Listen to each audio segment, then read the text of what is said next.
I could see the heat shimmer coming off the engine. That's what I aimed for. February 25th, 1991. Southern Kuwait. A Marine Lance Corporal lies prone behind a weapon that looks like it belongs on a tripod mount, not a man's shoulder. The Barrett M82A1. 40 pounds of steel and recoil absorption. Chambered in .50 BMG, a round originally designed to kill airplanes. He's been lying here for 40 minutes, glassing an Iraqi radar vehicle parked beside a sand berm 1,600 meters east, just under a mile. The vehicle is running. He can see the exhaust distortion through the unertl scope. His spotter confirms wind. He sends the round. The .50 caliber bullet crosses that distance in under 2 seconds. It punches through the thin skin of the vehicle's hood, strikes the engine block, and the effect is immediate. Catastrophic fragmentation inside the engine compartment. Fluids ignite. The radar dish goes dead. 2 Iraqi soldiers scramble out and run. Nobody chases them. The vehicle was the target, not the men. And the vehicle is finished. This is not how rifles are supposed to work. Rifles kill people. They suppress positions. They do not, by any doctrinal understanding of infantry weapons, kill machines. But the Marines had spent the last 3 years quietly building something that broke that assumption, a sniper capability that could reach out past a mile and destroy material targets, engines, radar arrays, communications equipment, parked aircraft, with a single well-placed shot. The weapon had barely been fielded. Most of the Corps didn't know it existed. The Iraqis certainly didn't. And in the 100 hours of ground combat that made up Desert Storm, the Barrett would prove something that changed how the Pentagon thought about snipers forever. A rifle could be a strategic weapon. The story of how that happened, how a civilian gunsmith's obsession became one of the most quietly consequential weapons programs in Marine Corps history, almost never gets told in full. If that's the kind of story you want more of, hit subscribe now. Drop a like if you're already hooked. And if you know a Barrett story from the field, the comments section is where it belongs. The Marines didn't come to this idea on their own. The concept of an anti-materiel rifle, a rifle designed to destroy equipment rather than kill personnel, was old. The Germans had used oversized rifles against British tanks in World War I. The Soviets fielded the PTRD-41 against German armor in World War II. The Finns used the Lottie L-39 from frozen positions, punching rounds through engine blocks and fuel tanks at distances that made conventional rifles useless. But by the Cold War, the idea had mostly died. Tanks got too tough, missiles got too good. Why shoot a rifle at a vehicle when you could hit it with a TOW? The answer came from an unlikely place, the low end of the threat spectrum. In the early 1980s, Marine Corps planners started thinking seriously about a problem that wasn't tanks. It was everything else. The soft-skinned vehicles, the radar trucks, the communications vans, the parked helicopters, the fuel bladders, the supply dumps. All the targets that weren't armored enough to need a missile but were too far away, too dispersed, or too protected by enemy positions to reach with a fire team. These were targets that fell into a gap, too hard for a standard rifle, too cheap and scattered for a Hellfire. The Marines needed something in between. What they found was Ronnie Barrett, a photographer from Murfreesboro, Tennessee, who had built a semi-automatic .50 caliber rifle in his garage. Barrett had no engineering degree. He had no military contract. He had built the weapon because he wanted to see if it was possible. Could you make a rifle that fired the same Browning machine gun round that had been shredding aircraft and light armor since 1921, but put it in the hands of a single shooter? The answer was yes. And the rifle he built, the M82, was crude, heavy, and magnificent. It worked. The military-industrial complex had ignored the idea for decades. A self-taught Tennessee gunsmith solved it on a workbench. The Marines were the first to pay attention, not the Army, not Special Operations Command, the Marines. And what they did with that rifle in the deserts of Kuwait and Iraq would reshape the definition of what a sniper was, what a sniper could do, and what a single round fired from a mile away could accomplish. That story starts not in the desert, but in a garage in Tennessee. Ronnie Barrett pulled over on the side of a road near Nashville in 1982 and watched a crew load an M2 Browning machine gun onto a river patrol boat. He wasn't military. He was a commercial photographer who shot pictures of cars and catalogs. But he understood machines the way some people understand music, intuitively, structurally, and what he saw on that riverbank triggered a question that would consume the next decade of his life. The M2 weighed 84 pounds. It required a tripod, a crew, a vehicle to move it. And yet, the round it fired, the .50 BMG, a half-inch slug moving at nearly 3,000 feet per second, was just a cartridge. Brass, powder, bullet, it fit in a man's hand. So why couldn't a man fire it from his shoulder? The firearms industry had an answer. Because it was stupid. The recoil would break bones. The weapon would be too heavy to carry. No military had asked for it. No contract existed. No money was on the table. Every manufacturer Barrett approached, and he approached several, told him the same thing. Couldn't be done, shouldn't be done, wouldn't sell. Barrett didn't have the credentials to know they were right. And that turned out to be the advantage. He started working in his garage in Murfreesboro, Tennessee, with hand tools, a basic understanding of recoil mechanics, and a stubbornness that people who knew him described less as confidence and more as inability to hear the word no. The core problem was physics. A .50 BMG round generates roughly 13,000 foot-pounds of energy at the muzzle. For comparison, a standard 7.62 NATO round, the sniper cartridge of the era, generates about 2,600, 5 times the energy. If you put that in a shoulder-fired weapon without managing the recoil, you don't have a rifle. You have a medical event.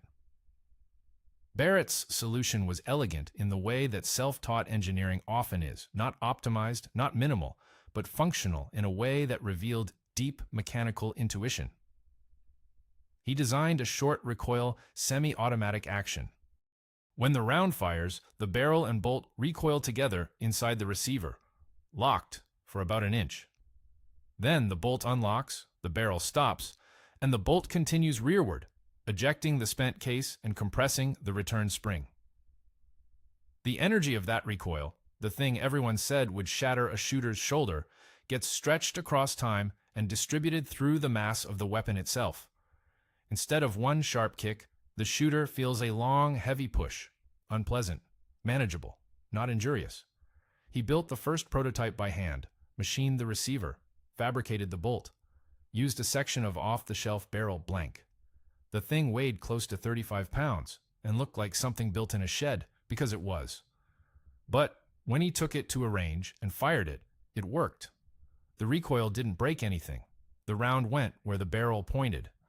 And the semi-automatic action cycled, meaning a shooter could put a second round downrange in seconds, not the half-minute it would take to work a bolt action of that size. He called it the M82. Nobody cared. Not at first. Barrett spent years trying to sell the rifle to military and law enforcement agencies. He brought it to trade shows. He demonstrated it at ranges. He cold-called procurement offices. The Army wasn't interested. The FBI wasn't interested. Defense contractors who could have licensed the design and scaled production weren't interested. The rifle existed in a category that didn't have a name yet, solving a problem that most people in uniform hadn't articulated. It was a weapon without a mission. What Barrett had, though, was a rifle that could do something no other weapon on Earth could do. Put a .50 caliber round on a point target at extreme range from a single shooter's position with semi-automatic follow-up capability. That combination, precision, power, portability, and rate of fire, had never existed in one package. The machine gun could deliver the round, but not the precision. Bolt-action .50 caliber rifles existed in prototype, but couldn't cycle fast enough. Barrett had threaded the needle without knowing the needle was there. The people who finally noticed were not generals or program managers. They were a small group of Marines at Quantico who had been given an unusual assignment. Figure out how to kill things that weren't people. Vehicles, equipment, infrastructure. The targets that fell through the gap between a sniper's rifle and a guided missile. They'd been looking for a weapon. And a photographer from Tennessee had already built it. The problem was getting the Marine Corps to believe him. But the idea of putting precision behind a .50 caliber round didn't start with Ronnie Barrett. It started with a Marine lying behind a machine gun in the jungle outside Hill 55, Vietnam, 1967. Carlos Hathcock was already the most dangerous sniper in the Marine Corps when he got bored with what his rifle could do. His Winchester Model 70, chambered in .30-06, was lethal to 800 meters, maybe 900 in perfect conditions. Beyond that, the bullet lost too much energy, drifted too far in wind, dropped too steeply to guarantee a kill. But Hathcock was watching targets move. At distances his rifle couldn't touch, 1,200 meters, 1,500, sometimes further. He could see them, he could range them. He just couldn't reach them. So he did something no doctrine, no manual, and no commanding officer had authorized. He took an M2 Browning heavy machine gun off its vehicle mount, set it on its tripod, and bolted a 10-power unertl scope to the top of the receiver. The M2 was designed to lay suppressive fire across a beaten zone, a cone of bullets, not a point of aim. Nobody had ever tried to make it precise. Hathcock made it precise.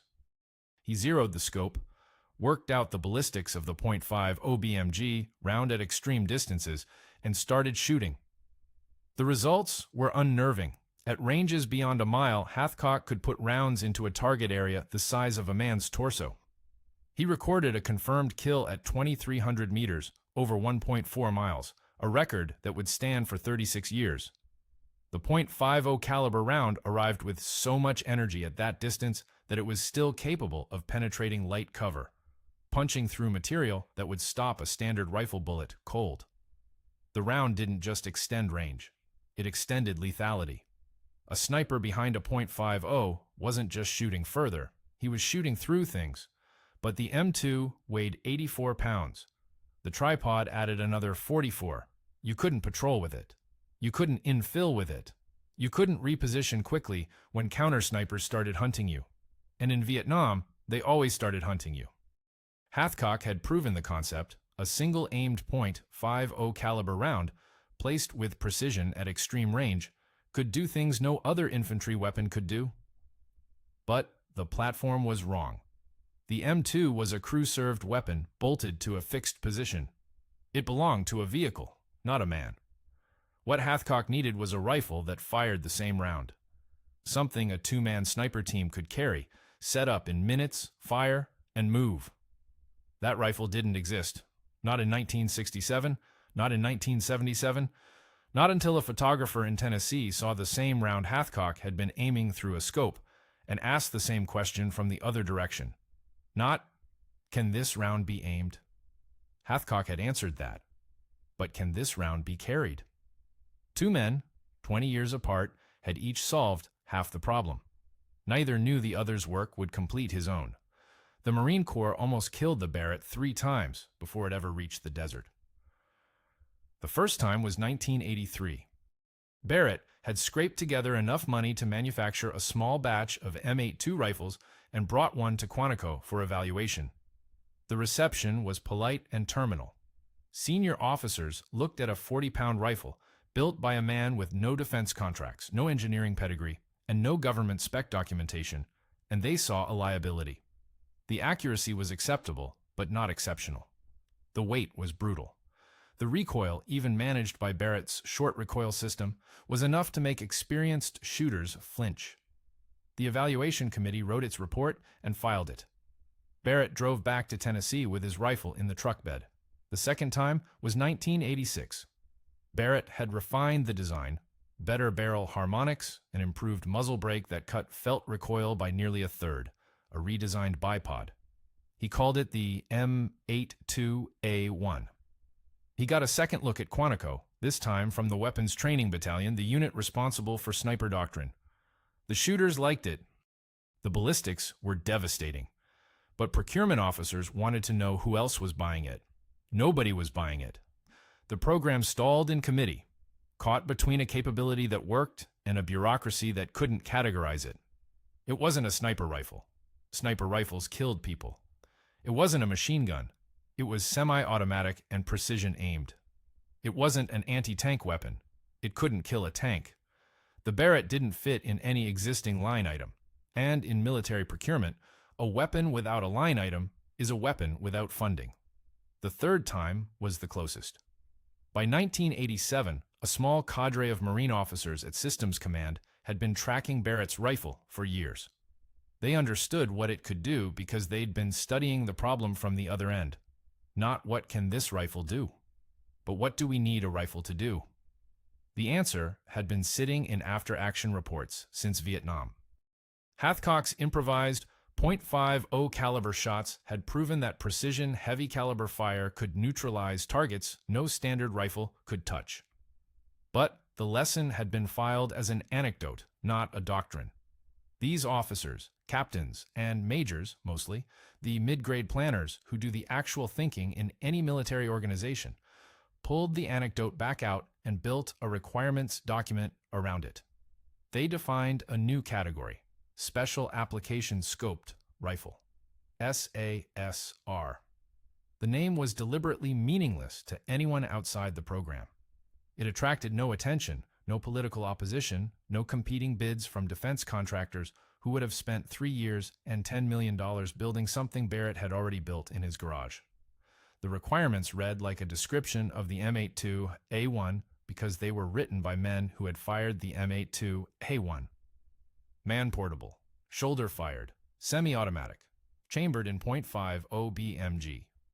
Capable of defeating light armor, radar arrays, communications equipment, grounded aircraft, and crew-served weapon positions at ranges exceeding 1,500 meters.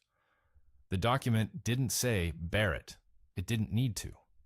In 1989, the United States Marine Corps officially adopted the Barrett M82A1 as the M82A1 SASR. The initial order was small, roughly 125 rifles. The unit cost was around $6,000. For context, a single Tau missile cost nearly $12,000. The Barrett could do a Tau's job against soft targets for half the price, with a round that cost $4 instead of $12,000, fired by a two-man team instead of a crew-served platform, from a position that didn't announce itself with a missile's backblast signature. Ronnie Barrett had spent 7 years being told his rifle solved a problem that didn't exist. Now he was holding a contract from the only branch of the military that had bothered to define the problem. The photographer from Murfreesboro had built a weapon the Marine Corps didn't know it needed until it remembered a lesson from a jungle 20 years earlier. A lesson taught by a sniper who had strapped a scope to a machine gun because his rifle couldn't reach far enough. The rifle had a home. Within 18 months, it would have a war. The first thing you noticed was the sound. Not the crack of the round leaving the muzzle.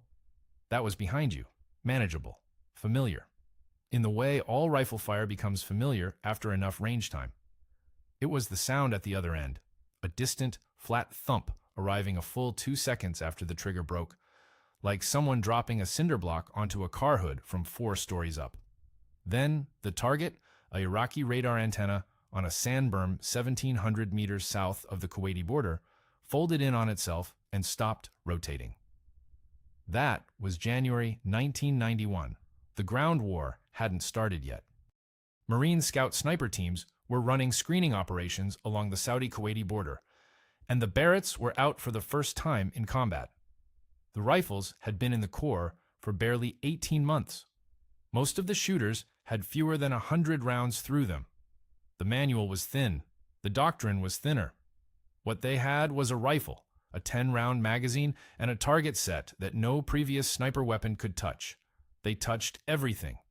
Communications trucks parked behind berms, their antennas the only thing visible, a single Raufoss round through the dish, and the truck was deaf. Crew-served machine gun positions dug into hardened emplacements that would have shrugged off 7.62. The .50 punched through the sandbag walls and killed the equipment behind them. Parked helicopters on forward airstrips lined up in rows as if the Iraqis hadn't considered that someone might shoot at them from a mile away. They hadn't. No one had ever been able to before. The engagement that entered Marine lore happened during the breach. A scout sniper team supporting the 1st Marine Division identified an Iraqi BMP, a light armored personnel carrier positioned to cover a lane of advance. The BMP was too heavy for the Barrett to penetrate frontally, but the shooter could see the engine compartment's exhaust vents from his position, 1,800 meters out. He put 2 rounds into the vents. The .50 caliber slugs tore through the engine block's cooling system and into the engine itself. The BMP didn't explode. It simply stopped. The crew bailed out. An armored vehicle, killed not by a missile or a tank round, but by a man with a rifle, firing a cartridge that cost $4. After the shooting stopped, the Barretts found a second life. Kuwait was littered with unexploded ordnance, cluster bomblets, artillery shells, mines that hadn't detonated. EOD teams had been approaching them on foot, placing charges by hand. Now they set up a Barrett at standoff distance and shot the ordnance until it detonated or broke apart. A job that had risked lives became a job that risked ammunition.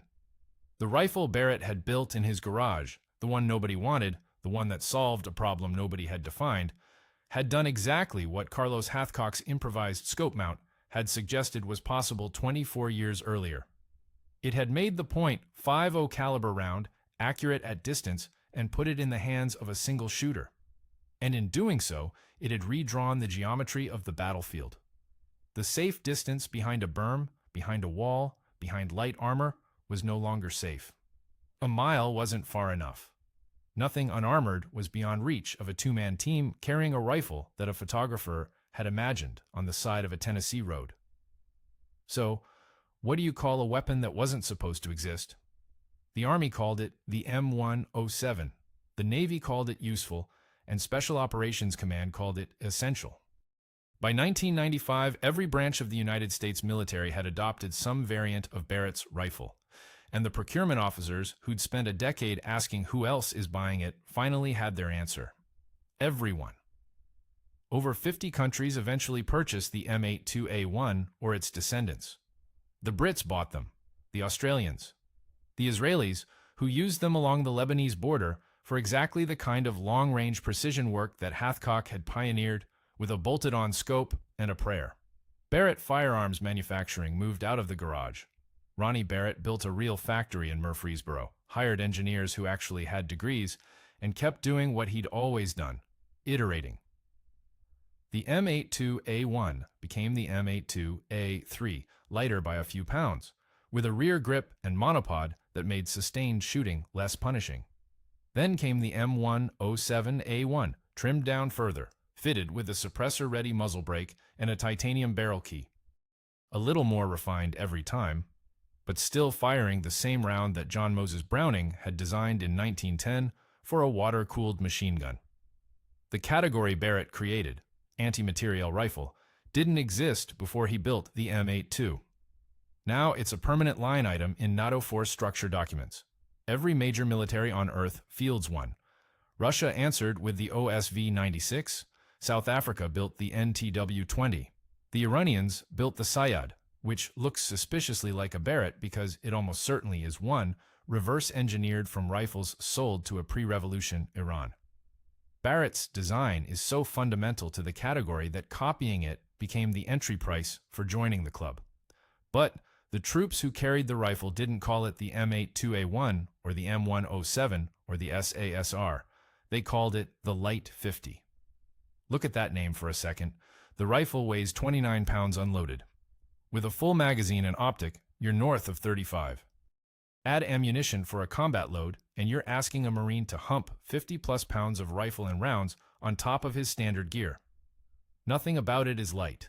The name is a joke, the kind of deadpan, load-bearing humor that infantry has been generating since before gunpowder. They called it light because it made the .50 caliber round portable for the first time in 100 years. Relative to the 84-pound M2 that Hathcock had dragged into position, 35 pounds felt like nothing. Relative to everything that came before, it earned the name. Carlos Hathcock never fired a Barrett. He retired from the Marine Corps in 1979 with multiple sclerosis, a consequence of injuries sustained pulling fellow Marines from a burning Amtrak in Vietnam. By the time Barrett's rifle reached the fleet, Hathcock could barely hold a coffee cup. He died in 1999 at 56. The Marine Corps Scout Sniper School at Quantico bears a dedication to him. Sources conflict on whether he ever knew his improvised M2 shots had helped write the requirements document that brought the Barrett into service. The record doesn't say. Ronnie Barrett is still alive, still in Murfreesboro, still running the company. In 2013, when New York State passed firearms legislation that restricted civilian ownership of the M82, Barrett refused to sell rifles or provide service to any New York law enforcement agency. His letter to the state was 2 paragraphs long and ended sales to one of the largest police markets in America. The company absorbed the loss. One of the original M82A1 rifles from the 1st Marine Corps order, serial number in the low hundreds, sits in the National Firearms Museum in Fairfax, Virginia. It's behind glass, unloaded, bolt forward. The placard says it served in Desert Storm. It doesn't say which targets it hit or which scout sniper team carried it. 1 photographer, 1 sniper, 1 round, 35 pounds, a mile and a half.